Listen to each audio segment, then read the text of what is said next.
next storyteller, Barbara Collins. Barbara and I have been friends for many, many, many years. She is the owner and CEO of Wanted and Welcome. She's done so much to blow your mind. She's going to talk about today the negative connotation of and to surrender, and go ahead and contrasting our self-centeredness with the idea of yielding to his promises. I mean, right? Her favorite scripture, Psalm 19:14. May these words of my mouth and this meditation of my heart be pleasing in your sight, Lord, my rock and my redeemer. She wants everybody to check out the book, Fighting Words by, is it Eli Holcomb? Ellie. That's what I was afraid of. I never say anything correctly. And The Way of the Wildflower by Ruth Chow Simmons. Barbara, thank you for being here. I'm so excited to be here. Oh my goodness. I know because I know a lot about different stories in your life, and you have been a very faithful practitioner of surrender. So tell us the story that you want to share today. All right, I sure will. First, I just want to say thank you to Carol for bringing me here and allowing me to share all these wonderful ideas and to be able to share this platform with so many wonderful speakers. Um, a little bit about me. My name is Barbara Collins, and I live in Kerrville, Texas. And as most of you know, we've just been through a huge ordeal. Speaking of surrender, um, I have six daughters and nine grandchildren so far. I've been married 40 plus years. I am an artist and always looking to improve in that way, but also like you and like Deb, I like to start new things. And so I always have a few irons in the pot. Um, and just a taste of my testimony, I am a breast cancer survivor, and I think, and I'm also a recovering alcoholic. So you and I share that together. Um, I don't say that lightly. I take it very seriously, even though I've had to surrender to it a couple of times. And now I think, I've just come to the realization that it's just really not good for my body, especially after what I've gone through. So I'm very thankful for just the past experience with it, but also the past healing that I've received. And it really started with my mom's addiction. And her addiction really kind of set me on the right path as we went to a rehab place with her and went to family camp. And we learned a lot about our own addictions and about our own family dynamics. And it really, yes, it was a surrender, but it was also an empowerment of what surrender can do. Um, and so that really kind of set me on the right path to surrender. I got involved with a Cadet counselor. I did that for a few years. I continued on, for many, many years of being alcohol free. And then, of course, your kids all go off to college and like, hey, mom, have a beer. And I'm like, okay. And so that's kind of how it tends to start back up and then breast cancer. And so again, stopping, no problem. Just okay, can't do that. Shouldn't do that, especially during treatment, because you want to give your body everything that it needs to survive. You surrender to a lot of things. Mm. And so, and so that again was cancer. I've told you this before. Cancer saved my life. And that's kind of a very incredible way to look at it. But I don't think if I had not gotten breast cancer, that I'd just still be on that same track. And I knew it was shortening my life and I needed to have a shift as well. And so again, another shift. Um, the story of cancer really surrendering to the process. And I will tell you that today I'm surrendering again because today I started a new medication for my heart. Mm, Because the chemo damaged my heart, I have to be on heart medication. And so whenever I go to the doctor's office, I automatically get really kind of a blanket of fear and mm, tiny tears. I cry and they're like, this is good news. And I'm like, I know, but this is also just an overflowing of thankfulness and also fear. Because anytime, somebody starts monkeying with your heart medicine, you're kind of like, you're a little leery of that. But at the same time, God showed me that I need to trust the process again, trust my doctors. I have a little PTSD with doctors, uh, and my doctor picked up on that. So that's kind of my beginning place. It really, I think, like I said in some of my promos, I think really surrender starts with yielding because if we don't yield, um, and yield has really, yield like to yield away, but also yielding is in the land, it means fruitfulness, it means fruit. So when we yield, we're really actually welcoming in God's fruit. And mm. so I'm just really thankful for this study because it has, I mean, I have like notes and notes and notes of things I would love to share. And I'm not a fast talker. So, and I like to tell stories too.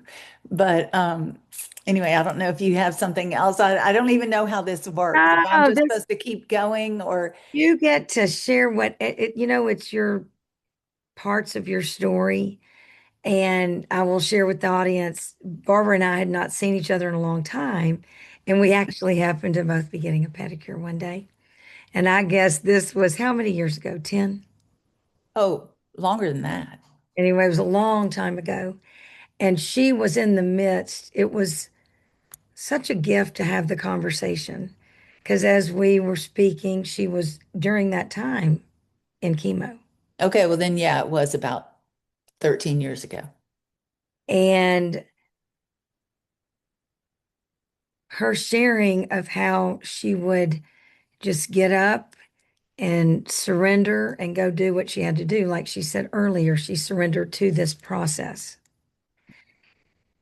However, I want to back up a little bit because it sounds like when you were a kiddo, you surrendered to a different type of conversation and learning when you were learning about addiction. Mhm. And tell us a little bit of that. I know a lot of people that I know were joining today, parents that have addictions, and how that affected you as a kiddo with surrender. Did you realize, I mean, it was like, okay, we have to go to this, or were you happy to go to get the help? Well, at the time I was young, married, and um, William actually went with me. My husband went with me when we had to go to family camp for my mom and go to family week. And it was in that also that he received some surrender and some revelation that is, I won't go into that, but it was an amazing thing for him. And so um, I think, yeah, no, I didn't know. I thought that was normal behavior, the crazy alcohol behavior. And it wasn't until, learning about John Bradshaw and it was like these light bulbs. It was like, this sounds really familiar, and this sounds like my family, and this sounds like me. And it was feeding me the right answers and it was feeding me. And yet I had not quite made that God connection or that really total surrender of my heart. Now I knew God and I, did what was required of me as a kid, going to church when I was told. But I wasn't like seeking God. I got a taste of that, and I'm just going to put this plug in. I got a taste of that at Camp Mystic. And, we all know they're in a time of surrender and trusting God as well. But that is really where I witnessed a lot of God in action through the other women who were there and the other counselors who were there. And there was just this open freedom to be able to talk about God there. And I had never experienced that. And so yeah, camp also was a way of taking me out of a not so great family situation. And I got 5 weeks, y'all. We used to go for 5 weeks. Anyway, it was a godsend for me because it was removing me from a not so great situation. And so it felt safe and it felt good and I felt loved and unseen and important. Whereas I don't think that was happening. I think it was, but maybe not in the best way. So, yeah, jumping up to, cancer again, when a doctor says to you it's breast cancer, and then they go to you and they say, okay, here, you need to sign all these papers. And you read in bold letters that the very treatment that is supposed to save your life could cause death. That just kind of stops you in your tracks for a minute. My family was worried for a minute that I was going to bail. And I really did. I wanted to just walk out of the room and say, nope, this is not happening. This is not the way I saw it going down. And then we got home and my kids were like, Mom, you can't mess around with this. You can't just think you can juice your way to health, to healing. I was like, I'll do it myself, Right. me and my pride. And Ah, so then just seeing their sweet fear and it was a genteel plead of mom, just do what the doctors tell you to do. And I just had to surrender to that. And I had to say, okay, kind of like the same thing, same feeling, of surrender when I had to go get a COVID shot. I did not want to get a COVID shot, but at the same time, I knew it was what I had to do. And I think I was really more upset that I had to get it in a grocery store than in a doctor's office. I think I was more upset. I had to surrender that I got a shot in a grocery store. I was like, whoa, well, okay. that's going to be a whole entirely different conversation around those damn shots. I But the know. thing about this is, Barbara, is first of all, thank you, Father, that you're this survivor and that you share Father, Son, Holy Spirit with so many in your daily walk of life. It's incredible. And this is interesting that both you and Deb said, the looking for the God in your story wasn't really there until you were almost forced to surrender, even if that was you surrendered to being sent to camp for 5 weeks. And you meet him there, the relationship part. Hmm. It is, and now in your day to day, you have God moments all the time. Are I you do. looking for them or do they just come up? They just happen.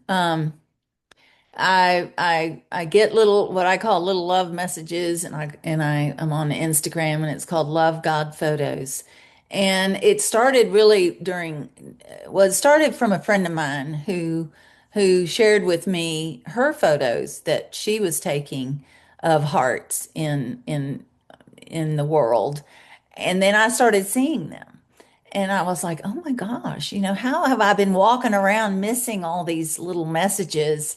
And they tended to come right when I needed to see them. And so I started taking pictures of them. And then I got cancer. And then I started really noticing them and taking pictures of them. I mean, you know, it's such an amazing thing to me that really love is all around. It really is. And we just have to ask the Lord to open our hearts, open the eyes of our hearts to see and hear and feel his presence wherever we should go. Isn't that the song, wherever you should go? Um, I want to share a story about sort of that nudging, and those little love messages are sort of like little nudges, and some people call them God winks. I don't know, but I share them. I have these little books. I didn't bring one, but I have these little magnet books. And during my women's retreat that I do and sometimes do, I would put them in the swag bag, and they were little magnetic miniature books, pictures of hearts. And it was always so fun for me to go back and see. And I remember almost everywhere that I saw them. But I want to encourage you that when you feel that God nudge, that's part of the yielding, that's part of the surrender, that He's asking you. It's an invitation to surrender to the God who knows you best. And so I will tell you this story as quickly as I can. I'm looking at the time. I don't know how much time we have, but there was a little boy in the hospital in Denver. His name was Isaiah Sanchez. I've been still trying to find him on Facebook and like, hey, I know this is weird, but were you? And he was having uncontrollable seizures. And my family in the children's hospital there, my family was there for just spring break, just to kind of get out of the mountains when we lived up in by Denver. And so we were at the Marriott and we saw this story on television, and I just felt God's nudging that, hey, you need to go lay hands and pray with that family and that for that little boy. And I was like, I don't do that. I don't know how to do that. What are you talking about? So of course I wrestled with it all night. And so then I bargained with God and I said, okay, if that, I think I'm hearing from you. I was new at it from hearing from him. I was not in the practice of really listening and noticing. And I said, okay, God, if the girls say yes, then I'll go. So of course I went down to breakfast and I said, remember that little boy? I think God's telling me to go lay hands on him. What do you think? And of course, faith like children, yeah, let's go. No hesitation, no thought about it. And I'm just all in a wad over here trying to think about it. Well, guess what? All I could tell you all the doorways that led, she was talking about how, even though I said no and I was surrendering, it was like all the doorways were starting to open. And yeah, same with me. Just every step along that way was Yeah. great. And we got to pray for him. And guess what? He got better. He had 300 seizures in one day. They said he wouldn't talk, he wouldn't walk, all this other. And I just thought, what if I had ignored that nudge? What if I had just said, that's not God, that's not who I'm hearing from? Sometimes you just got to step out in that faith and know that He's right there with you. He's not going to forsake you. It's an action, and He's wanting to invite you to put it to action. So do it, even if it seems weird or like you are not equipped. But guess what? He equips the unequipped and He empowers us to do all those things. So Yeah. I know we're almost out of time. But And this is incredible. And the other thing is your kiddos went with you. yes, Okay, so in my mind, when you surrendered to the nudge, a little they bit witnessed it. about you saying they saw the example of, and you said, I think God's telling me to do this. And faith like children reminds me of my Aunt Margie. Anyway, for them to say yes, y'all go, and then they realize And of course, it's wonderful that that precious child got better. Hmm. Had they, had that precious child not gotten better, you still would have gone and loved on and brought prayer. I know that was a beautiful thing for that child's family. And, you know,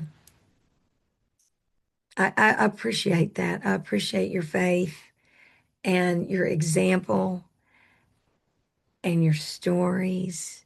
And I know the audience does as well. You all, again, Barbara, I mean, she's so dear. Follow along. We're going to get everybody connected with anyone that you feel may, be a good connection for you. That's what stories do. They connect us. If it's about, cancer, surviving, surrendering, listen, Mothering. mothering. Y'all, she has six kiddos, six girls. And how many grandchildren now? None. None. Yeah, she's got it going on. Thank you from the bottom of my heart. I know Thank you, Carol. that everyone appreciates you, and I can't wait. Hopefully, I'll be seeing you soon too. Yes. Yes.